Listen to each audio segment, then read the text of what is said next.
Welcome to the Backpack Show, everyone. So Chris is going to be on an airplane shortly if he's not already. He's not here today, but who is here today is Christina Wallace, author of The Portfolio Life.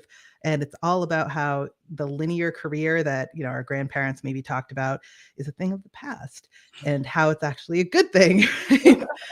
So much to talk about. You've had an incredibly varied background yourself. You're a teacher at Harvard, right? An instructor. You have is it professor or is it instructor? I don't know The official title is senior lecturer, but the students call me Professor Wallace. So, Yeah. Oh, Professor. So you're not one of the cool professors. It's cool. You can call me Christina. I get it. I see where this interview is going to go. Fine then. Well, we're going to kick off the show and talk about that portfolio life, so stick around. Hi, everyone. Tim Kitzer from NBA Jam and NFL Blitz, welcoming you to The Backpack Show. Your hosts, Chris Brogan, Kerry Gargone, Boom Shakalaka. Backpack Show. So it's always, I look at somebody different every time I play it, and this time it was DJ Cumberbund, that guy. So hello to Chris's parents, Diane and Steve. I am so sorry he's not here. If that's the only reason you came, I apologize. Hi, Leslie. Chloe from Scotland. Hello to you. And hi, Deb.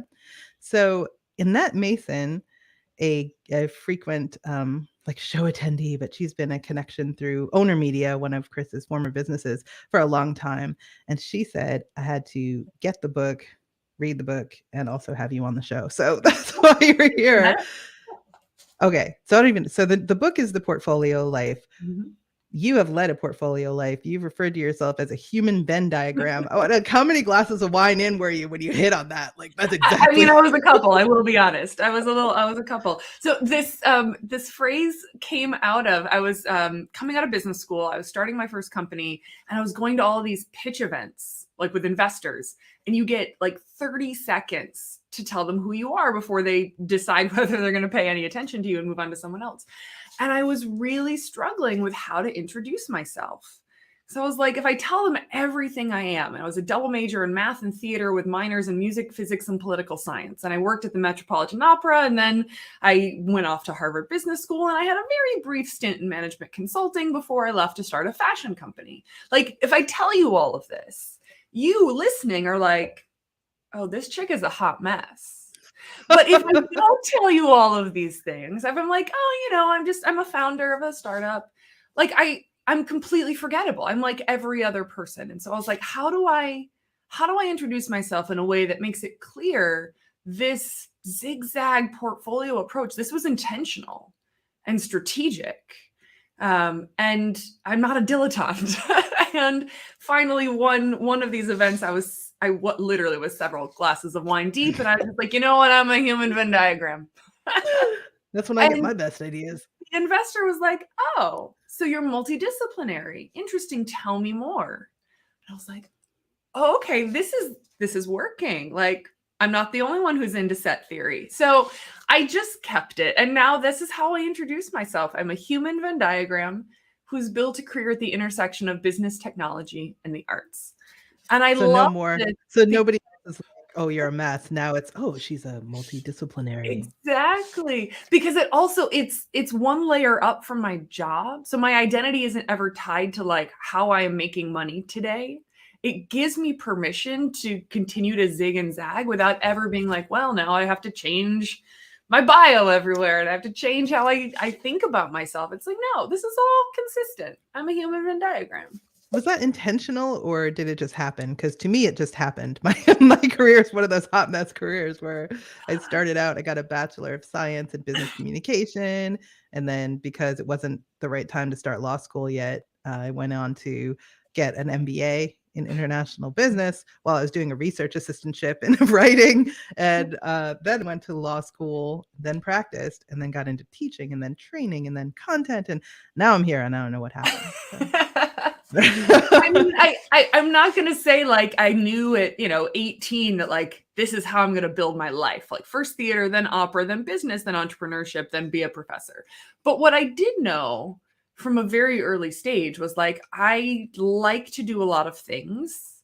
Focus is maybe not my specialty. It's like a little bit of the F word. And I want the freedom to zig and zag. I knew that was clear. And I actually was surprised by this. I came through some of my like papers growing up, right? Like when we were moving my mom and my grandparents out of the house I grew up in, they kept everything. And I found this back in the 4th grade where someone says, what do you want to be when you grow up? And it was hilarious because I said, I wanted to be a professor, an author, the president, and an astronaut. Crucially, all at the same time. Like this wasn't a sequential thing. This was all at the same time thing. And I was like, okay, so clearly I had a little bit of this vibe from the very beginning. I've always been a little extra. But I still say the International Space Station is a great place to write from. Right?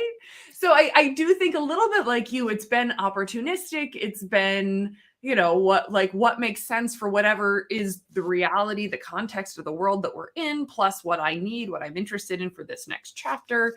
It certainly has been more emergent than deliberate from a strategy side, but it's like, yes. And I've also always known zigzags are my specialty. So when you were in management consulting, right, or when you were an entrepreneur, at what point were you like, hang on a second, I would like to do several more things, and I do think they can work together? Like, how does it work?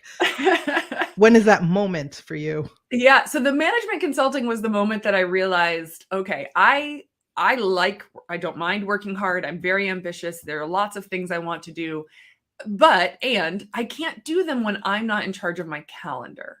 So client services, I'm sure you recognize this from your lawyer days, that doesn't really work with the way I want to live my life, where I can't decide, okay, I'm going to protect this night for choir rehearsal, and I'm going to figure out how to tackle this trip and like tag on a couple of speaking gigs as part of that. Like when I am subject to the demands of someone else, of a client, I can't make all the other pieces of my life work as well. And so that was the realization. I was like, okay, I need to be back in charge of my calendar. And being an entrepreneur actually was the best way to do that, where like, I can still work hard, but I can choose when and how I put those pieces together.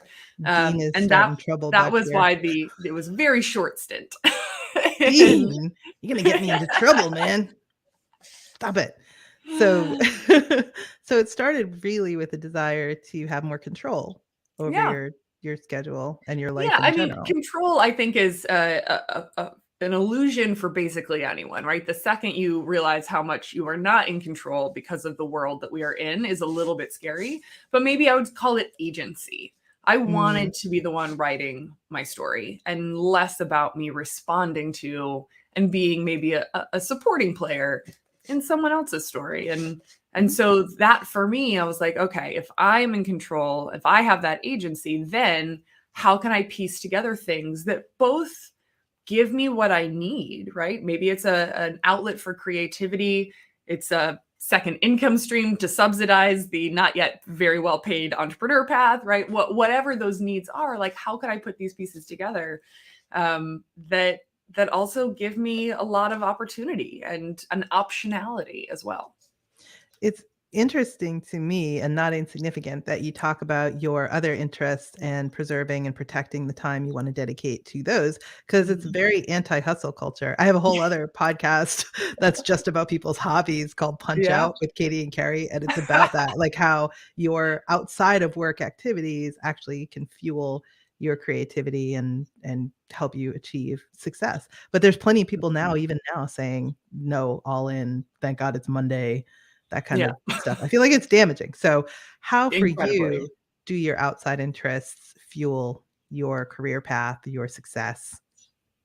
Yeah, I mean, I love that you connected with us. This is why I call it the portfolio life and not the portfolio career. Like your career is a subset of your life, right? The like work-life balance is this weird thing, putting life and work in opposition. And I just don't believe that. It's part of a bigger picture, and hobbies, creative pursuits, personal growth projects are absolutely a big part of what refills my well, what gives me new ideas and inspiration, I have to step away from work. And so for me, that can be anything from choral singing, which has been a big part of my life. It's the I thought you nerdiest said choral hobby. singing, like fight singing. I was like, throw down, like in Pitch Perfect. I mean, Choral. I wish we were that cool. No, I sing like the Foray Requiem with an orchestra. But still, right? Like singing, being part of a group, making music, having that connection with others. That's a huge part of what just makes me feel like me. In the same way, I invest in Broadway shows. I don't have time right now to be active in producing theater, to be making my own theater, but I can play a really small part in someone else's, theatrical ambitions, and it keeps me connected to that community. And then I can, go to a bunch of Broadway shows and write it off on my taxes as a business expense. You must know Dory Clark. She's got a show. She got shows. I you can love invest Dory in. Clark. Yeah. She's one of my favorite people. Me too. Yes. So there's certainly creative pursuits, but then I also I do Pilates and I like to meander. I live in Boston on the Charles River, and I like to just walk with no reason to go anywhere. I have no errands to run. Like, it sounds ridiculous to even list that as a hobby, but I feel like No, I love this it. stage in my life, it's something I have to carve out time for. I love walkies. Actually, right now I'm in a 3rd floor walk up, and for the first couple days I was like, do I really need to go out? Like, how badly do I need to go out, and can I consolidate errands? Because I was gonna have to come back up. But now that I'm used to it, it's totally different ballgame. I too live in a 3rd floor walk up, and I have So you 2 know the kids, struggle. a 1-year-old and a 3-year-old. And at the end of the day, when they're both exhausted from a full day of playing at daycare, and they're like, carry us up the stairs. I was like, you collectively weigh 70 pounds, and you also come with backpacks. No, how about we sit down for a minute? Exactly. So Chloe said Punch Out is the best podcast for that reason, because we talk about other things. Chloe did the website for that podcast, punchoutwithus.com, and she's amazing. So thank you for that. We definitely have the best website, the best podcast. I don't know. And Deb says it's so cool, all of it, but especially the singing. Now, I'm wondering, in all of this, so you're doing choral singing, you're going out for walks, you're doing, I don't know, hot yoga, going to clown college, whatever other stuff. How do you make money in this situation? Like, how many income streams do you have? How do you work it all out? Yeah. So I have never, I think, literally never filed taxes with just one source of income in my entire life. And I think part of this comes from, I grew up working class. We didn't have a lot of money. It was very clear, like, you're going to have to make your own financial safety net. And then I started my career in theater, which is notoriously non-lucrative. And you build this, multiple income streams from the beginning. You have a day job, you bartend, you teach, like, that's just sort of the practice in the arts. And so I've always kind of had that mindset, but now, this is a very intentional chapter of my life where I've chosen a day job as a professor at an academic institution. It provides me a nice income that is dependable every month. I also get great health insurance for my family. And then I can have these other things like selling a book or public speaking or consulting, or any other number of ways that I monetize things, as kind of fun money, right? The things that I'm not necessarily counting on, but can provide a nice little buffer for my family to do the other things that we want to plan for. And my husband does the same thing. I mean, he also is a portfolio lifer. That's how we first connected.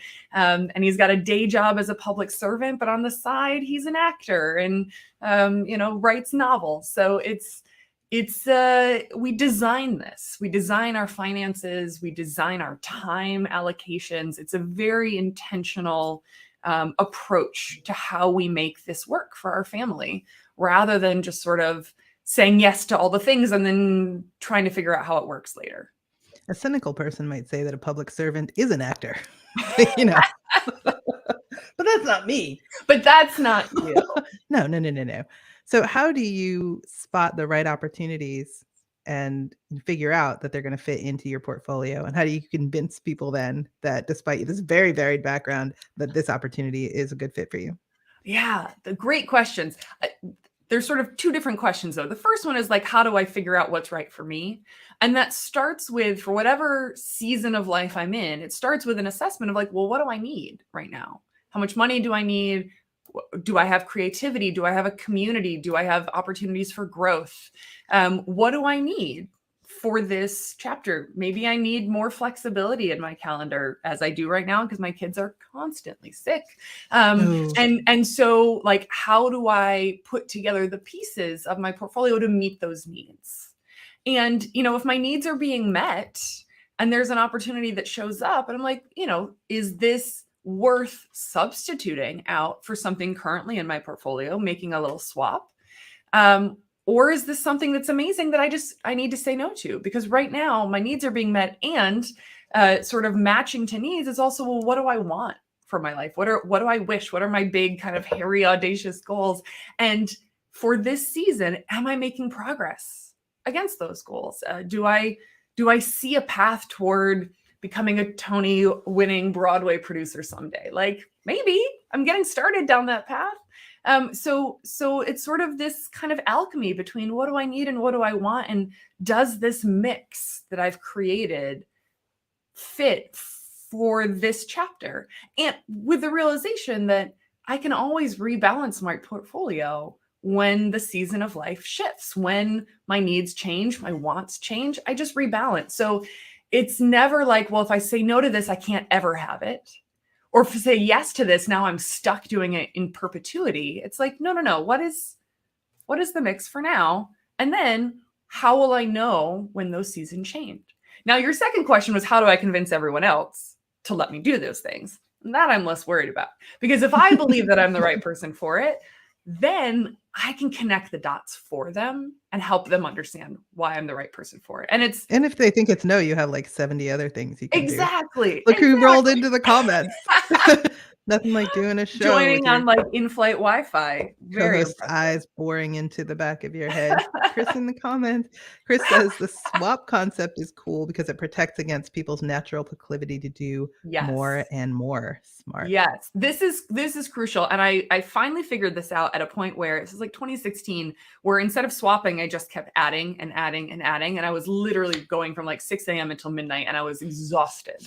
And all of these were things I wanted to do. These were things I loved, but it was just too much.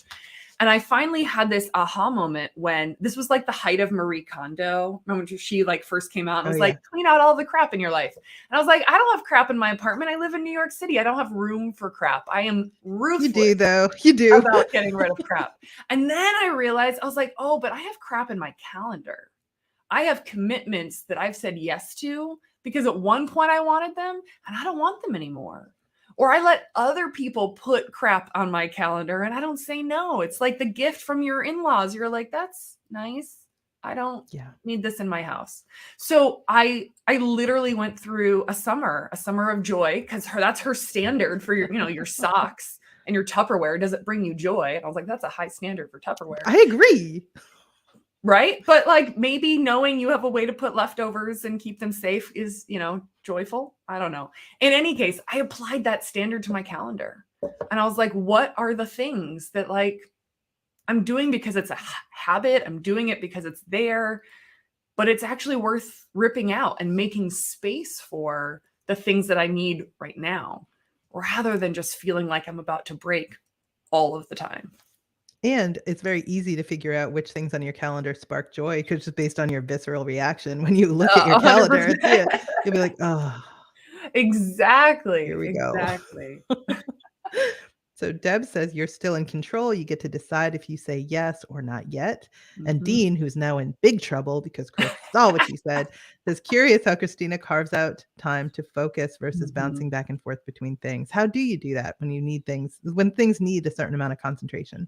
Absolutely. So I love the framework of maker time and manager time. This came out of a blog post, I think out of one of the Y Combinator founders like a decade ago. But this idea that, managers, anyone with a life where you're constantly like popping in and out of meetings, you tend to live your day in like 30-minute increments, right? Like you look at your calendar and you're like, I've got a call, I've got a meeting, I've got a thing, and you break this all up, and in those moments, you are making decisions, you're taking action, you're kind of synthesizing information, and maybe you can switch every 30 minutes. But when you need to make, and in this case, the example was given around engineers who are writing code, but it's just as true about creatives, it's true about writers, whatever.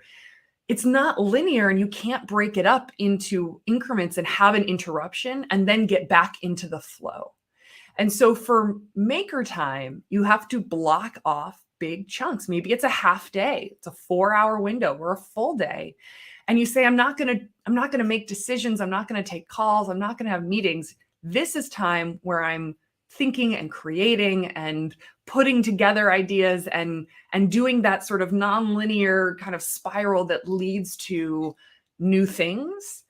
And I'm going to preserve the other time for my manager time. So it's really about being able to shift over the course of my week and intentionally design my calendar to match the load that I have at any given time. When I'm writing a book, I need a lot more maker time. When I'm getting ready to promote a book, I need a lot more manager time. So I love that maker time and balance it. manager time. I'm thinking I have to take a hard look at my calendar after this. At my company, they actually do have other people have access to your calendar, just like plot things. And it's amazing how many people will see that you have like a 4-hour thing and then be like, I can tack on a half hour after that. And you're like, oh my God, please Yeah, don't. that's when I very kindly reject the invite. And I Yeah, you explain need to why. set those boundaries. Exactly. And I very actively, I block off my maker time. I say like, this is unavailable, hold for whatever. And I do this 2 or 3 weeks in advance to ensure that I have it for me, first of all, but also because my colleagues can see my availability, even if they can't see what the specific blocks are. And I want to signal, like, just because there's no meeting doesn't mean I haven't allocated this time for work. This is mine. So many things I want to ask you, but one is when you're creating your portfolio, what is driving it? Is it like, so is it primarily what you want to be doing, or is it, we're a little bit short, I would like us to have more money? Is it a mix of the two? I'm just interested to know, with all these shifting things happening constantly, Yeah. what kind of drives you to make changes to it? I mean, I think it's about kind of what is your primary focus for this chapter of your life. So when I was in my early 20s and building my first company, it was, I could lower my income needs. I could be a little grittier and like live a little farther away and have a few more roommates, because my focus was, I want to build this thing. I want to make something that really matters. I want to build my reputation and my network. Like, I'm going to be really kind of driven by my ambition. Right now, in this chapter of my life with 2 young kids, my focus is my family, first and foremost. And I intentionally redesigned my portfolio when I got pregnant with my first child, because I was flying 100,000 miles a year. I was constantly on the road for my entrepreneurship work, and I loved it. And also, that wasn't consistent with what I wanted to really be able to focus on for the next chapter. And so I said, basically, how can I have the most control over my time? How can I really have that autonomy? And crucially, how can I make sure that the things that I care about being there for my kids, they go to daycare on campus, I am there for bath time almost every single night, right? Those are the things that I put in first. And then I actively design, okay, I need a certain amount of money because daycare is more expensive than I thought. Like more expensive, and then like gross up more, like it's even more expensive. Yeah. So I have a certain, income threshold I need. I have a certain flexibility threshold I need. And then of course I want to do something that I love, something that I enjoy getting out of bed for every day. And so kind of using those as the design constraints, then I went out and said, what would be the right day job, the right role for me for this particular chapter? And that is how it led me to come back to HBS as a professor. So it starts with kind of, bye, Chris. It starts with, okay, he's gone. With sort of what is your priority for this season of your life? And then how do you put the pieces in place that support that priority? And then once you do that, how much space do you have left for the other things that bring you joy and that make you feel really fulfilled? Dean says, I think companies way undervalue thinking time, seeing it as wasting time. I have to agree. It's amazing. Like when I took the bar exam, there's, obviously it's written, there's multiple choice, then there's written. People just would start writing like as soon as the clock started ticking. And I'm like, what are you writing? You haven't even read the thing. Like you don't even, and law school, like law questions are not like, easy questions to answer. It's like a fact pattern you have to read. I'm like, what are you writing? So I think that time spent thinking, it's never ever wasted, not in any context. So Chris is gone. We can say whatever we want. Realize I forgot to thank our sponsors. So I'm going to do that now. If you would like to make a show of your own, find your own Harvard professor who's written a book about something interesting and go get them. cbrogan.net/StreamYard if you would like to do it using StreamYard, which I recommend because it's easy and fun. Would you like a .online domain? Of course you would. Who wouldn't? You can have one for 99 cents per year if you go to cbrogan.net/online and use the code Chris, which you have to enter in all caps because I don't know why, but you do. One more thing I have to do. Oh, and here's our person of the day. Kaboom! This is I'm not used to having this much agency. Usually Chris person of the day. I have to choose Dean because he's brought so much to the conversation. Has nothing to do with the fact that he said that I was better than Chris. Nothing to do with that. And if you suggest it, you're wrong. That gets you an apple, Dean. All you have to do is go to the store and buy the apple, then wash it really good. And I would suggest baking it into a tartlet if it were me. And now it is time for the question that everybody answers, Christina. Everybody from Sir Mix-a-Lot to Ariel Helvetica, the burlesque performer we had on, to Sister Anne Flanagan of the Daughters of St. Paul. Everybody answers the question, what goes in your backpack? This assumes that, everything is changing all the time. You can only carry a few things in your backpack. What do you put in for success? It could be something physical like beef jerky, or it could be something like resilience or a sense of humor. So what goes in your backpack for success? Honestly, diversification. I always have a couple of irons in the fire. And part of that is because I want to, but part of it is because there's a lot of change going on in the world today. There's a lot of things outside of our control. And if you think you can pick one thing, go all in, and be able to survive the amount of disruption coming your way, like, good on you, but I don't think I have that amount of foresight. And so really being thoughtful about, how do I make sure I've got a couple of different things that if one gets pulled out from under me, I'm going to be okay. I've got other things I can lean on. So Joanne says, Christina, incredibly awesome portfolio life. Wishing you well in the Tonys. Got to go for a walk. Walkies, got to carve out time for that. Chloe says, thank you for everything you've shared. I was soaking it all up and taking notes. Just bought your book. Can't wait to read it. Did you do your own audiobook? I love when people do their own audiobook. I did do my own audiobook. I love it. You want to listen to 8.5 hours of this sultry voice in your ears. That's I would say flinty. Your flinty voice. Steve says, I love the idea of a portfolio life. Congrats on the book, Christina, and thanks for the insights you shared today. Great show, Carrie. Thanks, Steve. Thanks for coming.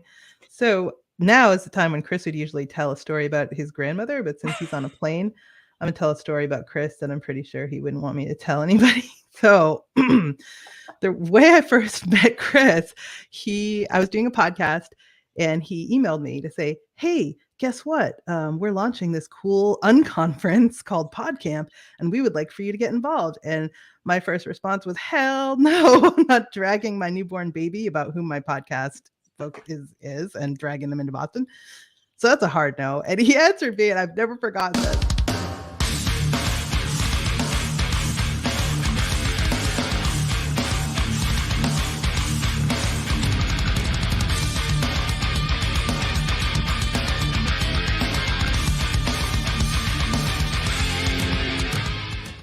I was like, how dare you say that to a new mother? Unbelievable. I'm not